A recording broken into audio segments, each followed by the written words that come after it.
मैं बोज्ज रमादेवी श्यामయ్య, हिंदी प्राध्यापिका, शासकीय महिला कलाशाला करीमनगर, शातवाहना विश्वविद्यालय के अंतर्गत आता है। आज का मेरा पीपीटी प्रदर्शन द्वितीय भाषा हिंदी, द्वितीय वर्ष, तृतीय सेमेस्टर का पाठ। पुनश्चरण के रूप में यह पाठ पढ़ा रही हूँ मैं। इस तृतीय सेमेस्टर में आज हमारा पाठ है भक्ति काल के निर्गुण भक्ति धारा।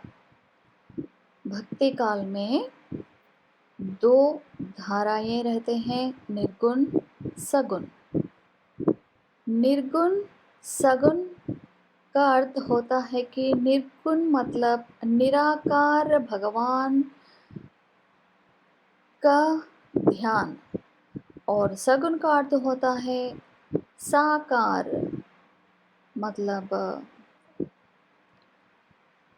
विग्रहाराधना। विग्रहाराधना पूजा पाठ के इस अंतर्गत आता है, ये सगुण भक्ति धारा के अंतर्गत आता है।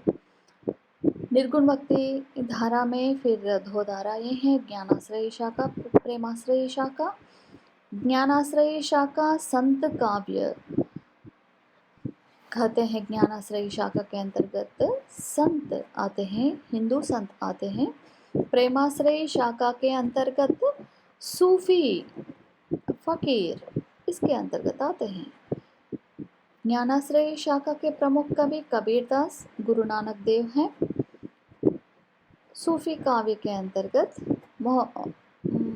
मलिक मोहम्मद जायसी, मंजन, कुतुबन आदि सूफी संत मतलब सूफी फकीर इनके अंतर्गत आते हैं। राम भक्ति शाखा, कृष्ण भक्ति शाखा।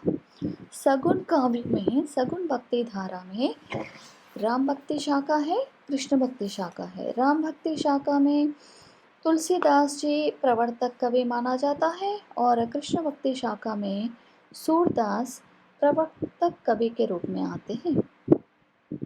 फिर हमारा जो आज जो विपुलीकरण से हम संत काव्य के बारे में आज हम सीखेंगे। संत काव्य और उनकी विशेषताएं, संत काव्य में कवि के रूप में कवि को और उनके रचनाओं के बारे में हम आज पढ़ेंगे। ज्ञानाश्रयी शाखा संत काव्य धारा भी कहते हैं इनको। ज्ञानाश्रयी शाखा के अंतर्गत हिंदू संत आते हैं। हिंदू संतों में कबीरदास प्रमुख माना जाता है। उनका जन्म 1398 और 1518 के बीच माना जाता है। यह साधारणतया उनका जीवन काल इस तरह इन सालों के बीच होगा अगर मानते हैं, मगर इसके लिए प्रमाण नहीं है। इस संत कबीर महात्मा के जो जन्म अनेक प्रकार के जो किंवदंतियों के बीच गुजरा है।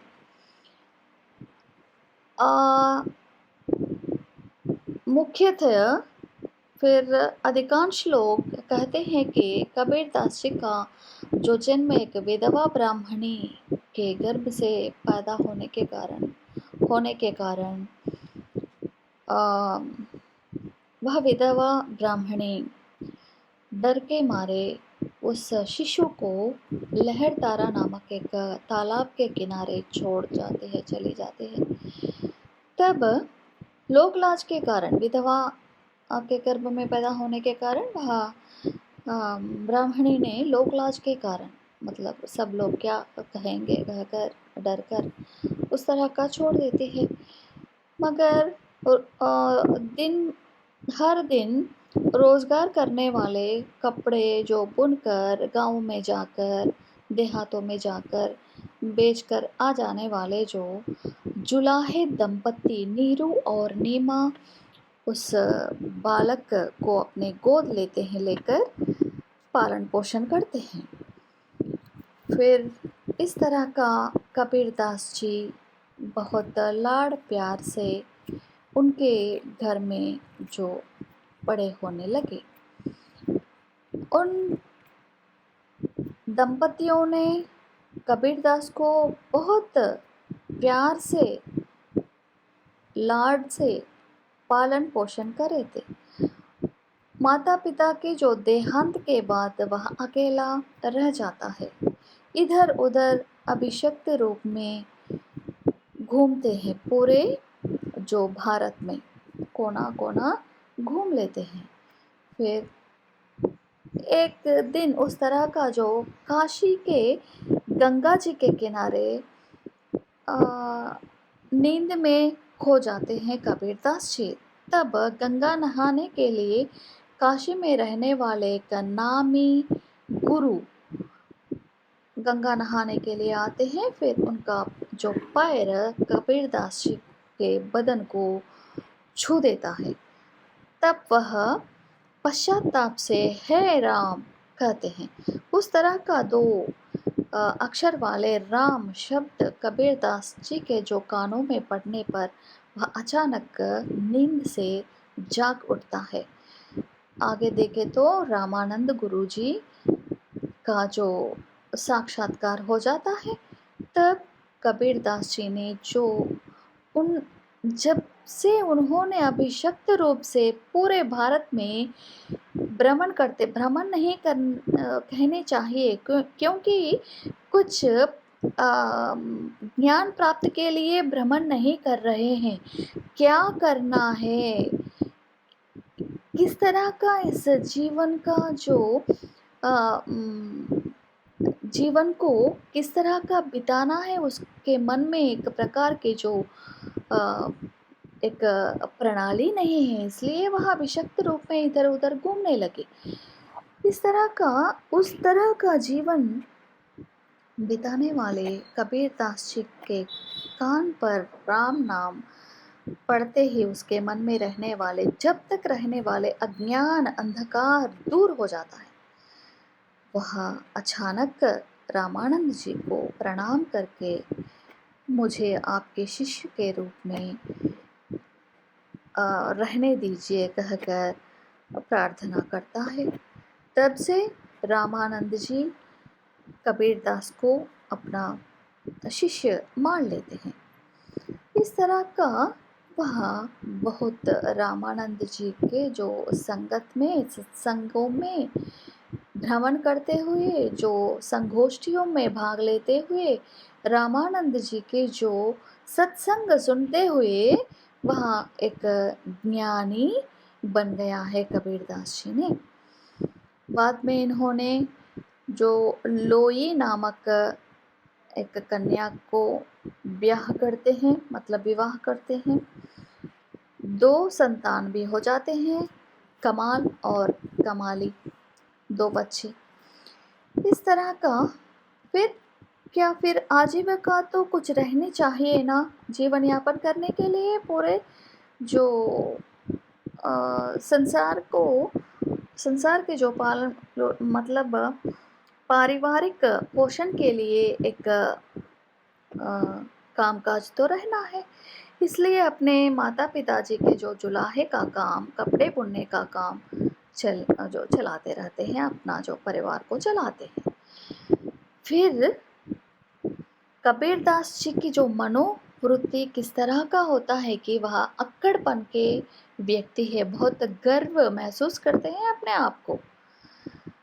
सब लोग एक विषय को मानते हैं कि ज्ञानी लोगों को बहुत गर्व होता है। ज्ञानी लोग, फिर पूरा विश्व के बारे में हमें पता है, हम सब कुछ जान सकते हैं।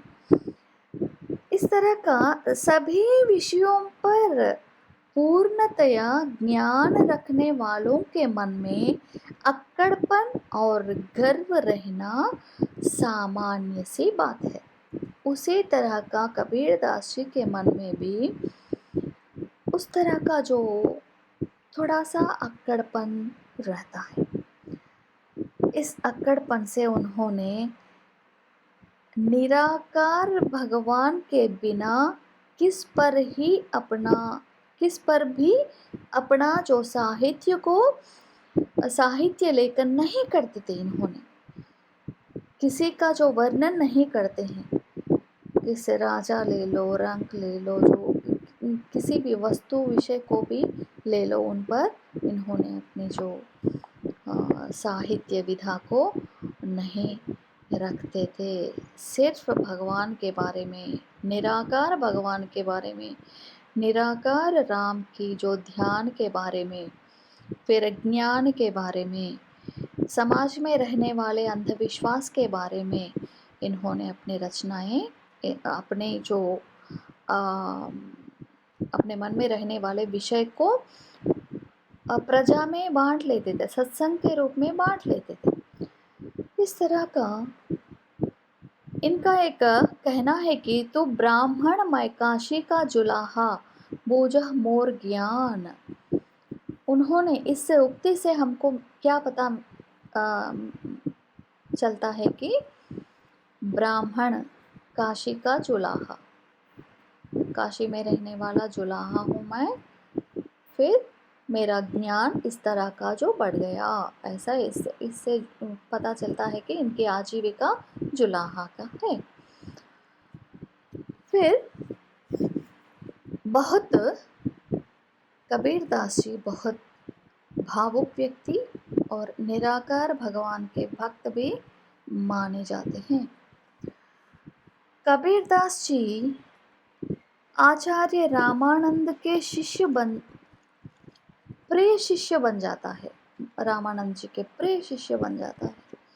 फिर नीरू और नीमा मुसलमान दंपति जुलाहे का काम करते, कपड़े बुनने का काम करते, मतलब फिर मुसलमान दंपति। यह तो पैदा हो गए कबीरदास जी ब्राह्मणी के गर्भ में, इसलिए हिंदू मुसलमानों ने कबीरदास हमारे हैं कि हमारे हैं ऐसा झगड़ा करते रहते हैं। हमारे धर्म के हैं कबीरदास जी बोले तो हमारे धर्म के हैं, इस तरह का कबीरदास जी को, मतलब कबीरदास एक ही मानते हैं कि जिस धर्म में रहने वाले, जिस धर्म में, जाति में पैदा होने पर भी सभी लोग भगवान में ही समा जाने चाहिए, ऐसा मानते हैं कबीरदास जी। फिर कबीरदास जी के बारे में और एक विषय बताना चाहे तो कबीरदास जी अनपढ़ ज्ञानी कहते हैं कबीरदास जी को। फिर अनपढ़ रहने पर भी इस तरह का जो काव्य रचना कैसे की हैं, फिर इस तरह का ज्ञान कैसे प्राप्त किए हैं इन्होंने बोले तो कबीरदास जी अनेक प्रकार के जो प्रांतों का जो दर्शन करते हैं, रामानंद जी के संगत में जाकर इन्होंने अनेक प्रकार के जो सत्संग सुनकर, सभी भारत में रहने वाले कोने कोने जाकर वहाँ के रूढ़ियों को, वहाँ के जो धर्म में रहने वाले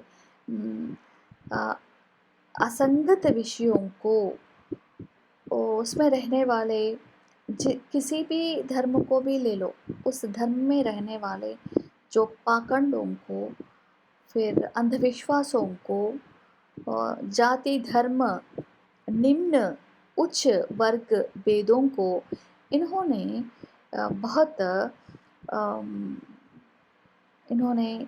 उस विषयों के बारे में इन्होंने बहुत निष्कर्ष दिए हैं कि ऐसा करना अनुचित होगा।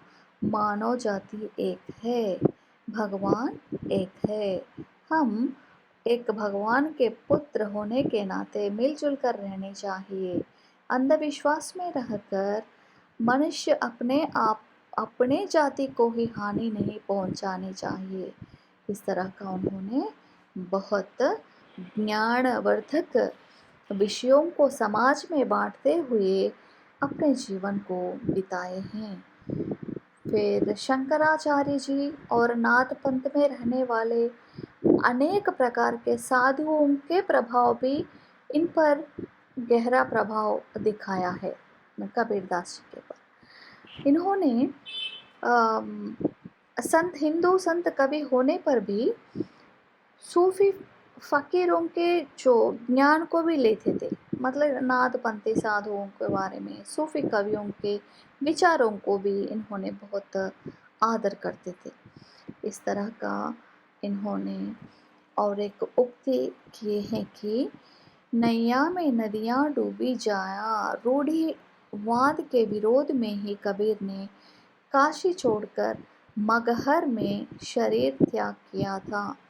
इस तरह उन दिनों में बहुत सारा जो धर्म के रूप में अनेक प्रकार के जो लड़ाइयाँ चलते रहते थे, इस तरह का बहुत तंग आकर काशी छोड़कर इन्होंने मगहर, थोड़े दूर में रहने वाले मगहर प्रांत में आकर बस गए। उधर उनका जो निधन हो गया था। फिर रामानंद जी के प्रिय शिष्य कबीरदास जी हैं। फिर कबीरदास जी के बाद उनके प्रिय शिष्य धर्मदास, फिर इन कबीरवादी को जो प्रचार करने के लिए रहे थे। फिर कबीरदास जी की भाषा के बारे में देखें तो कबीरदास जी की भाषा सदुक्कड़ी है। कबीरदास जी सदुक्कड़ी के बारे में देखना चाहे तो कबीरदास साधुओं की भाषा मतलब साधु का दो, साधु मतलब पूरे प्रदेश में, पूरे जो भारतवर्ष में घूमते रहते हैं, भारत में रहने वाले अनेक प्रांतों में भ्रमण करते हुए, सत्संग देते हुए उधर कुछ दिनों तक आवास करके रहते समय वहाँ के रहने वाले सभी विषयों पर उनका वह ज्ञान प्राप्त बटोर लेते हैं, ज्ञान को बटोर लेते हैं। फिर वहाँ के रहने वाले जो रीति रिवाजों को देखते हैं और अंधविश्वासों को जो निर्मूलन करने के लिए प्रयत्न करते हैं, वो उस प्रदेश की जो भाषा को सीख लेते हैं इन्होंने। इस तरह का साधु लोग पूरे देश में भ्रमण करते हैं, इसलिए उनकी भाषा एक नहीं रहती। सदुक्कड़ी मतलब खिचड़ी लैंग्वेज, खिचड़ी भाषा बोले तो अनेक प्रांतों में रहने वाले अनेक भाषाओं का सम्मिश्रण कहा जाता है सदुक्कड़ी का मतलब। कबीरदास जी की भाषा भी सदुक्कड़ी है। फिर इनके एकमात्र ग्रंथ है बीजक। बीजक में 3 भाग होते हैं, पूरे जो ज्ञान के और समाज में रहने वाले अनेक प्रकार की जो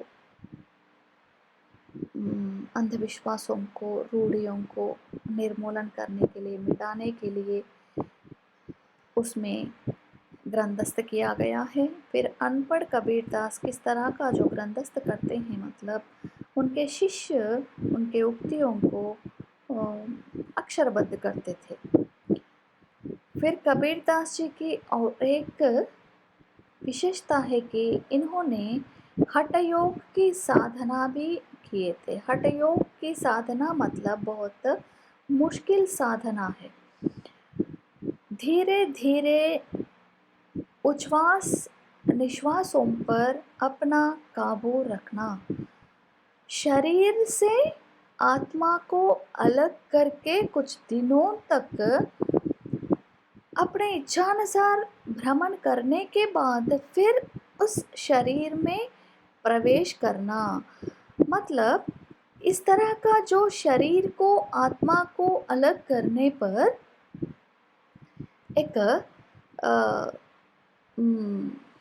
एक बहुत डरावनी सी जो अपायजनक बात एक होता है कि शरीर नष्ट हो जाता है, आत्मा अपने जो गमन मार्ग को खो बैठता है। मगर ऐसा नहीं करने के लिए इन लोग शरीर को एक सुरक्षा पद्धति से रखकर फिर उस तरह का शरीर से आत्मा को अलग करके प्रैक्टिस साधना करते हैं, हठ योग साधना बोलते हैं। फिर इनको इस तरह का हठ योग साधना करने के बाद करने साधुओं में न भूख न प्यास न गरम न ठंडा, कुछ भी किसी का भी किसी वातावरण का भी किसी जो इच्छाओं का भी असर नहीं पड़ता है उस शरीर पर। आत्मा परमात्मा शरीर अलग अलग करके भी इन्होंने साधना करते हैं। महीनों तक उस तरह का जो साधना करते रहते हैं, बिना खा पी सो के उस साधना में लगे रहते हैं। उनको हठ योग पद्धति में साधना करने वाले साधु कहते हैं। इस तरह का हठ योग पद्धति भी इन्होंने सीख लिए थे। कबीरदास जी समाज में रहने वाले अंधविश्वास और पाखंडों को ही नहीं, अपने गुरु की महिमा, कबीरदास जी गुरु के द्वारा ही अपना जो मन में रहने वाले जो अंधविश्वास को मन में रहने वाले जो अज्ञान को जो अंधेरा को बाहर निकाले थे। इसलिए गुरु की महिमा समाज में देश में फैलाने के लिए जीवन भर प्रयास किए थे। गुरु ही भगवान से बढ़कर मानते हैं कबीरदास जी। सब लोगों में इन्होंने उसी तरह का जो ज्ञान बांटते रहते हैं कि इस संसार में भगवान से भी बढ़कर गुरु ही हमारा जो प्रथम भगवान है, ऐसा बोलने वाले कबीरदास जी हैं। फिर इनके बाद धर्मदास मतलब एक वैश्य परिवार में पैदा होने वाले व्यक्ति हैं धर्मदास जी। रामानंद के शिष्य कबीरदास जी के शिष्य धर्मदास जी हैं। फिर उत्तराधिकारी बन गए हैं कबीरदास जी के निधनोपरांत।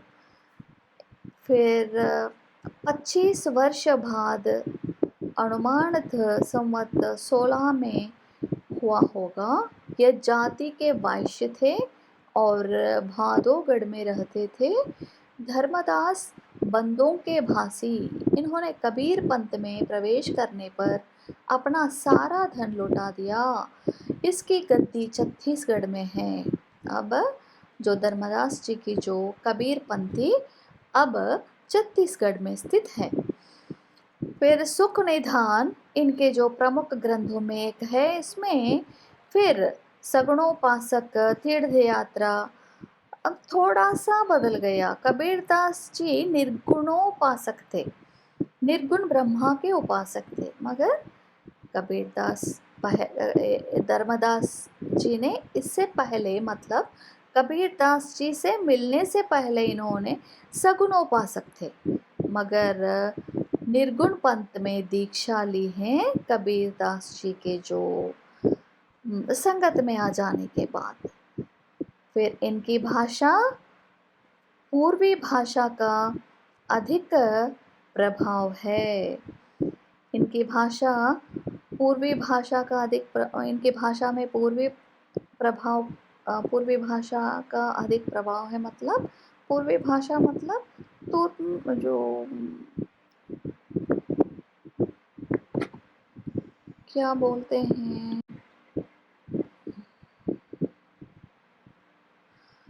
पूर्वी भाषा में सदुक्कड़ी साधुओं की भाषा को ही इन्होंने अपनाए थे। इस तरह का पूर्वी भाषा में एक उदाहरण पद्य है इधर।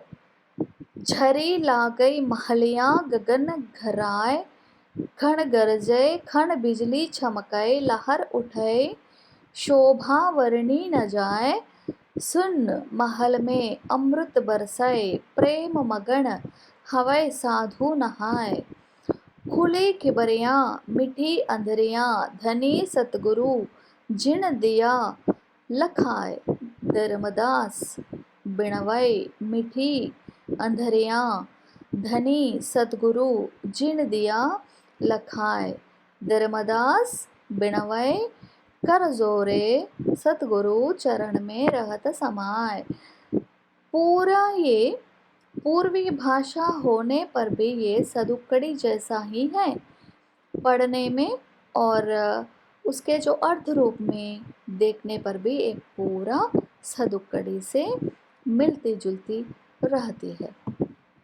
इस पद का जो अर्थ होता है कि प्रेम रूपी भगवान की जो प्रेम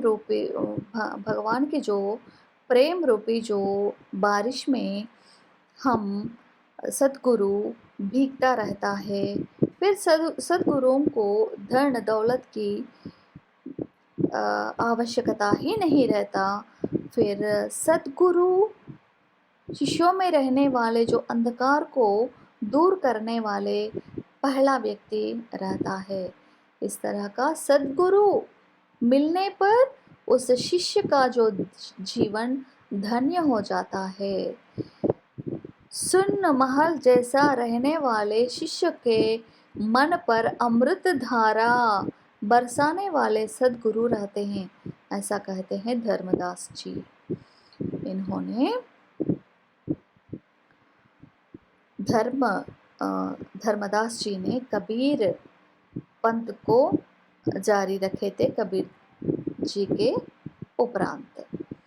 फिर रायदास, कबीरदास जी के और शिष्य है रायदास, इनको रविदास भी कहते हैं। फिर इनका जो जन्म प्रामाणिक के बारे में कुछ विषय नहीं है, अंध साक्ष्य से संकेत मिलता है कि हाँ, कबीर और गुरु नानक के समकालिक थे। कबीरदास जी के बारे में भी हिंदू मुसलमान जो लड़ते थे, हमारा गुरु है मतलब हमारे धर्म के गुरु हैं, मगर उस तरह का जो उन्होंने लड़ते समय उस तरह का लड़ना कबीरदास जी को कदापि पसंद नहीं रहता था। उसी तरह का गुरु नानक देव को भी वैसा ही पसंद नहीं रहता, हमारा गुरु ऐसा लड़ना।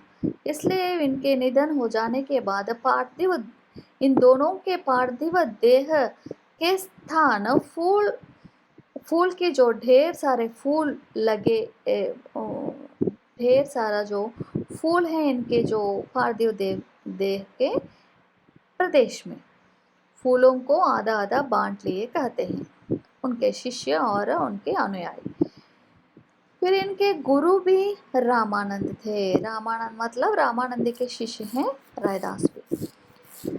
कहे रैदार खलास चमार, मतलब देखिए इस ज्ञानाश्रयी शाखा की जो प्रमुखता क्या है कि ज्ञानाश्रयी शाखा में जो शामिल होने के लिए, ज्ञानाश्रयी शाखा में जो भर्ती होने के लिए, ज्ञानाश्रयी शाखा में सत्संग करने के लिए किसी धर्म, जाति, पांति और निम्न उच्च की गति कोई भी नहीं देखते। ब्राह्मण लोग रहते हैं और क्षत्रिय रंग लोग रहते हैं, फिर वैश्य लोग रहते हैं, फिर निम्न जाति के लोग भी रहते हैं, चमार भी रह सकते हैं। रामानंद को किसी तरह का जो पाबंदी नहीं है धर्म जाति के बारे में। इनकी पत्नी का नाम लोना था। कहा जाता है कि ये सुप्रसिद्ध कवयित्री मीराबाई के गुरु थे।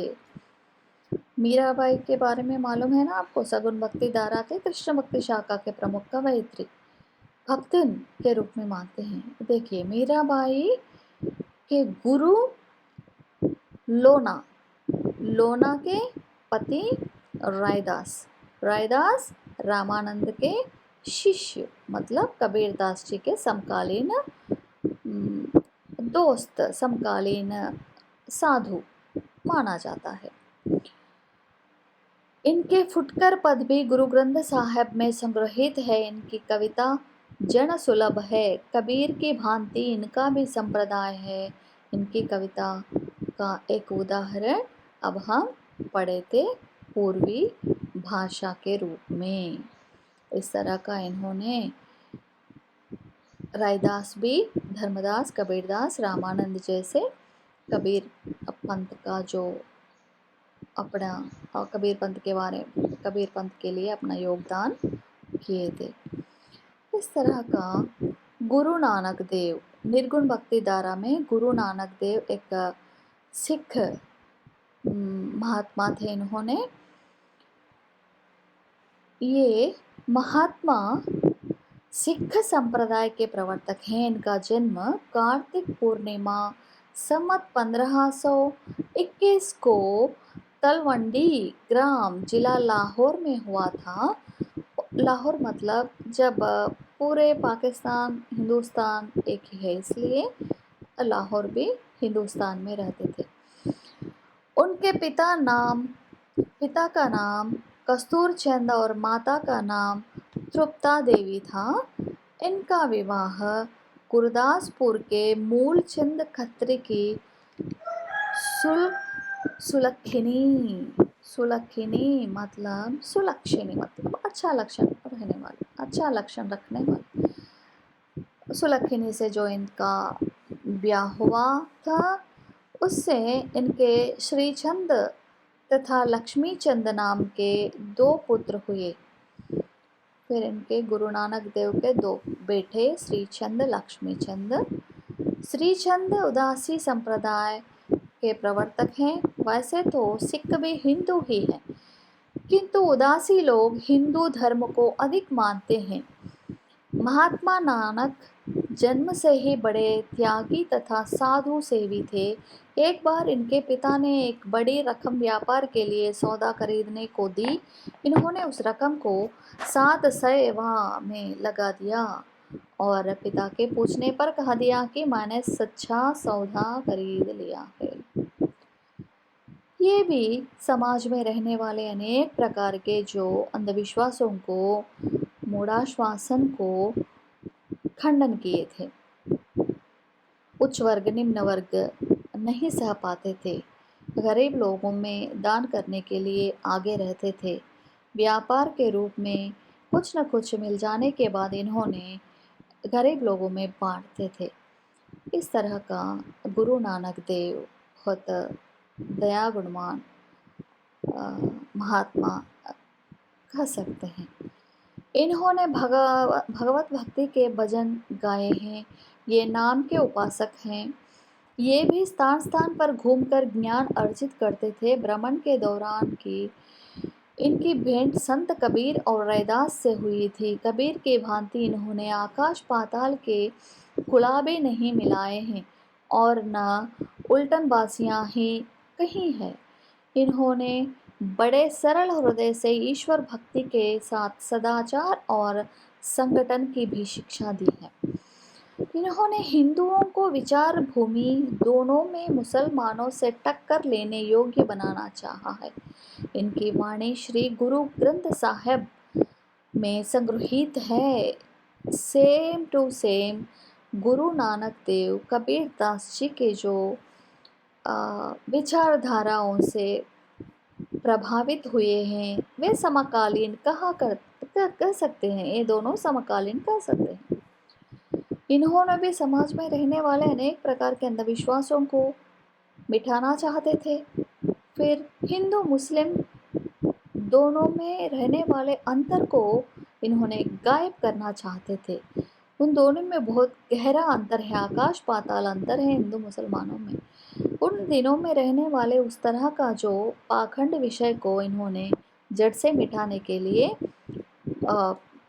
प्रायः जीवन पर्यंत इन्होंने काम किए थे। मगर समाज में वैसा ही समाज कभी भी बदलने वाला नहीं है। अपने आप विषयों में, अपने आप बीतियों में, अपने जो पाखंड में, अपने जो अंधविश्वासों में वैसे ही गड़कर मर जाने के लिए सोचते हैं। मगर अच्छे विषयों को अपनाने वाले समाज तब भी नहीं है, अब भी नहीं है। गुरु ग्रंथ साहिबा में भी यही विषय, यही ज्ञान मिलता है सभी को। इसलिए कबीर बानी जैसा गुरु ग्रंथ साहिबा को भी हम एक पवित्र ग्रंथ माननी चाहिए। फिर दादू दयाल जी कबीरदास जी के जो अनुयायी समकालीन साधु माना जाता है। एक गुजरात में रहने वाले हैं इन्होंने, अहमदाबाद में इनका जन्म हुआ है। कबीर की भांति इनके नाम से भी दादू पंथ चल रहा है। कबीरदास जी के जो उनकी जो कबीर पंथी अंत हो जाने के बाद दादू पंथ चला है। सेम कबीरदास जी जैसा इन्होंने अपने बानी में गुरु की महिमा, फिर समाज में रहने वाले अंधविश्वासों को दूर करने के लिए प्रयास किए हैं। राजस्थानी, गुजराती, पंजाबी मिश्रित हिंदी दादू दयाल जी की जो वाणी में हमको देखने को मिलता है। खड़ी बोली की झलक भी हमको इनकी जो वाणी में मिलते हैं। फिर इनकी वाणी को देखें तो हरड़े वाणी अंगद बधू नाम से जो छपे हैं इनकी वाणियों को। फिर कबीर की भांति ये भी अनपढ़ थे लेकिन भाश्रुत ज्ञानी थे। प्रसिद्ध संत रज्जब इनके शिष्य बताए जाते हैं। ये सरल, सहिष्णु और प्रेम स्वभाव के थे।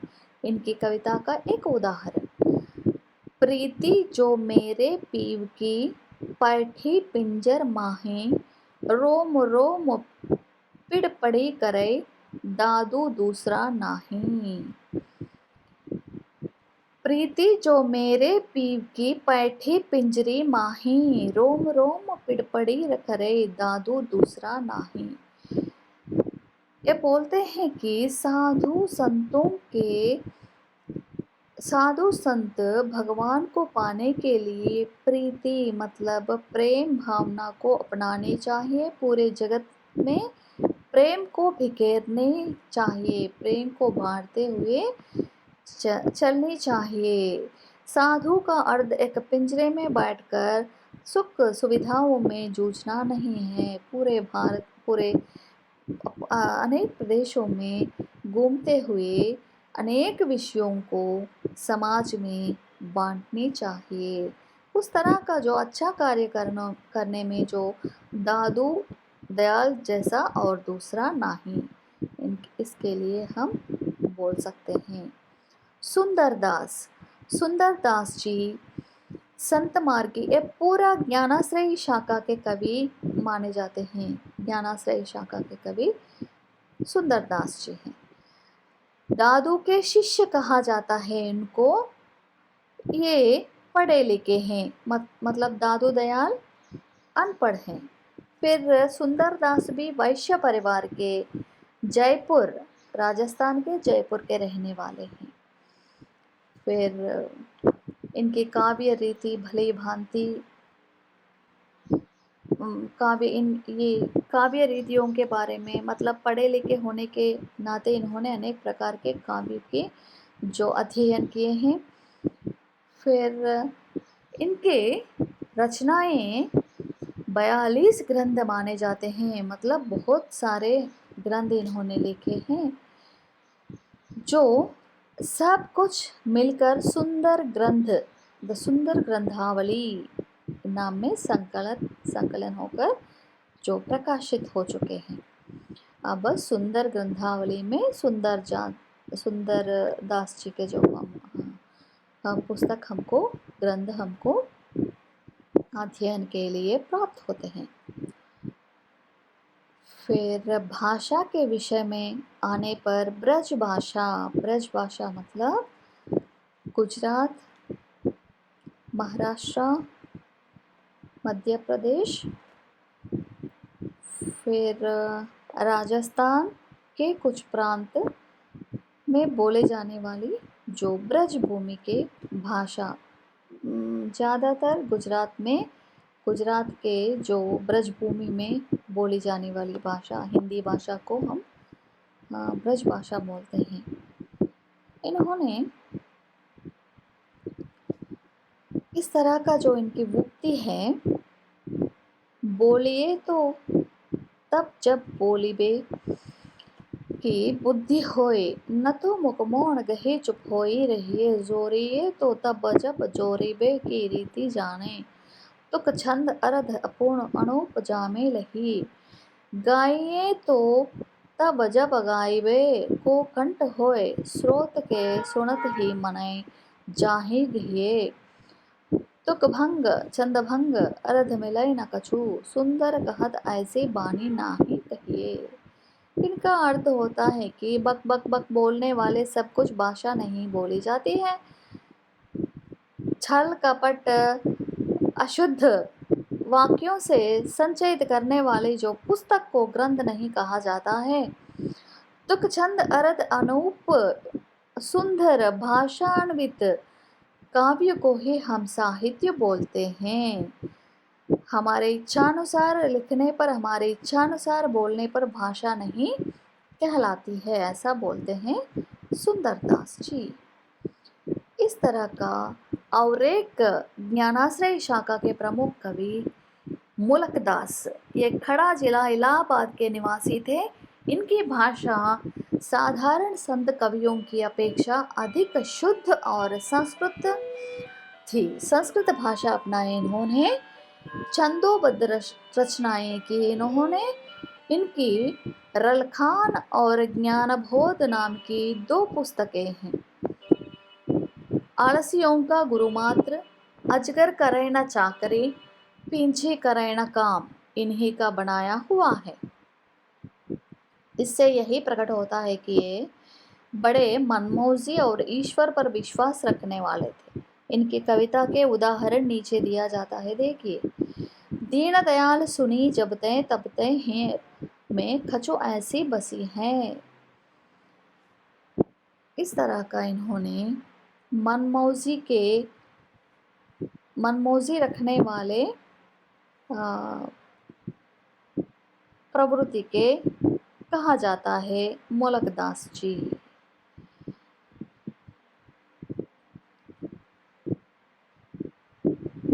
फिर और अक्षर अनन्य, इनके जन्म संवत का पता नहीं है। अक्षर अनन्य भी कबीरदास जी के जो